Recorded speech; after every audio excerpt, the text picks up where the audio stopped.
अष्टि धातु कांचन। भगवान ने गीता में कहा है कि धातुओं में सोना मैं हूं, वृक्षों में पीपल हूं, पशुओं में कामधेनु गाय हूं, जल नदों में गंगा हूं।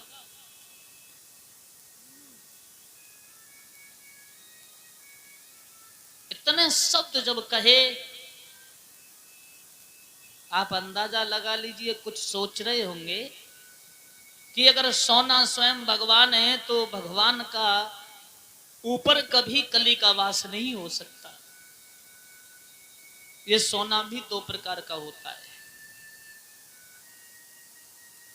एक होता है किसी की बेईमानी, चोरी, अधर्म के धन से सोना आभूषण खरीदना, उसमें कलयुग का वास है।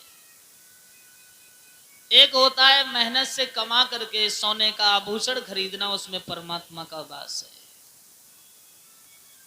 सोच रहे होंगे वो राजा था, उस पर किस बात की कमी थी, तो राजा ने ऐसा अधर्म का धन कहां से ले लिया। भीम ने जरासंध को मारा था और जरासंध को मारने के बाद जो मुकुट था वो राजकोष में जमा कर दिया था। और जिस दिन परीक्षा चले सोचने लगे अच्छा सा मुकुट बांध करके हम जाएंगे। जब ये सोचा कि अच्छा सा मुकुट बांध करके हम जाएंगे, सज्जनों, वही मुकुट सबसे अच्छा चमक रहा था जो जरासंध का भीम ने उस राजकोष में जमा किया था। दूसरे को मार करके संपत्ति छीननी जाए, वो क्या धर्म की हो सकती है? अधर्म की थी। कलयुग ने देखा सबसे अच्छा मौका है, बस उस सोने के मुकुट में विराजमान हो गए। महाराज को सब कुछ उल्टा लगने लगा, भूख लगने लगी, प्यास लगने लगी। आगे की ओर महाराज जब चले, जंगल की ओर पहुंचे, क्या देखा? सामने समीक ऋषि का आश्रम है। और जब ये आश्रम देखा तो महात्मा जी की आंखें बंद थीं, वो भजन कर रहे थे। और अंदर गए तो राजा ने देखा, सोचने लगे इस महात्मा ने हमारा बहुत बड़ा अपमान किया, हमें देख के आंखें बंद क्यों की?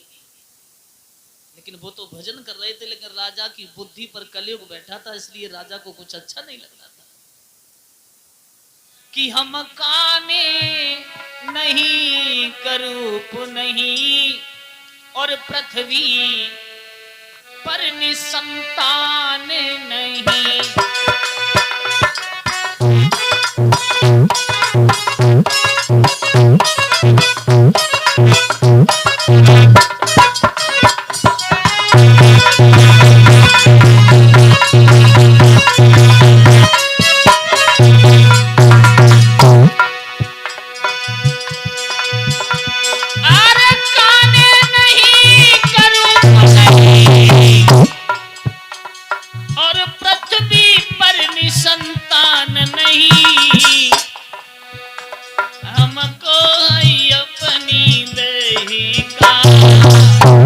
बिल्कुल भैया अभिमान नहीं।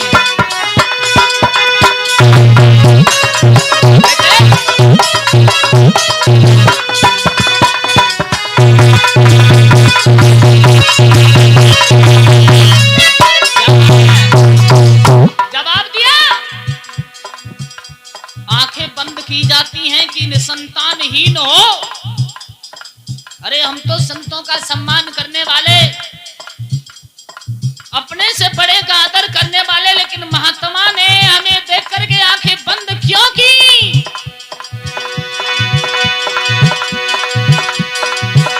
अरे ऐसा दंड देंगे जो कभी किसी ने दिया नहीं। इतना अपमान किया है हाँ, मेरा कभी किसी ने किया नहीं।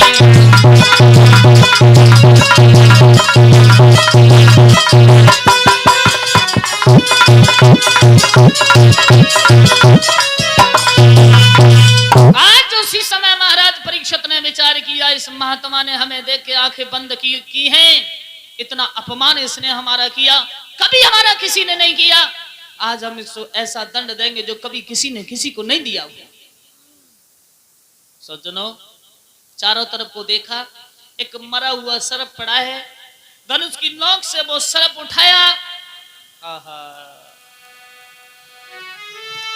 धनुष की नोक से वो मरा हुआ राजा ने सर्प उठाओ है।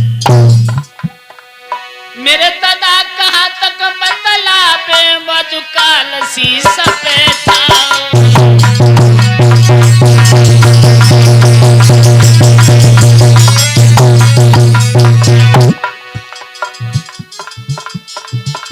महाराज भूप को कर दी नोय कमाने,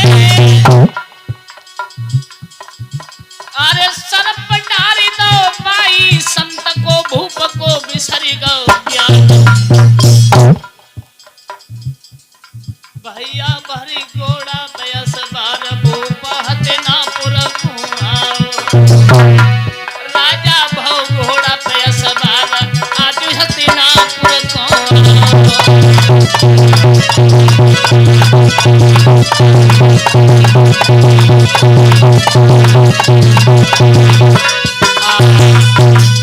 धनुष की नोक से मरा हुआ मृतक सर्प उठाया और एकदम ऋषिराज के गले में डाला और बस घोड़े पर सवार होकर हस्तिनापुर की ओर चले आए। उन्हीं के पुत्र शमीक ऋषि के पुत्र श्रृंगी वहां पर पधारे। उन्होंने देखा कि पिता के गले में मरा हुआ सर्प किसने डाला। छोटे छोटे ऋषि कुमार खेल रहे हैं। उन छोटे छोटे ऋषि कुमारों ने कहा हस्तिनापुर का राजा परीक्षित आया था और वो पिताजी के गले में मरा हुआ सर्प डाल के गया। अधिक देरी नहीं की, लोटा लिया, जल हाथ में और श्राप दे दिया। और अहंकारी राजा, हम तुम्हें श्राप देते हैं, यही नाग जिंदा होकर के 7वें दिन तुम्हें डस लेगा और तुम्हारी मौत हो जाएगी।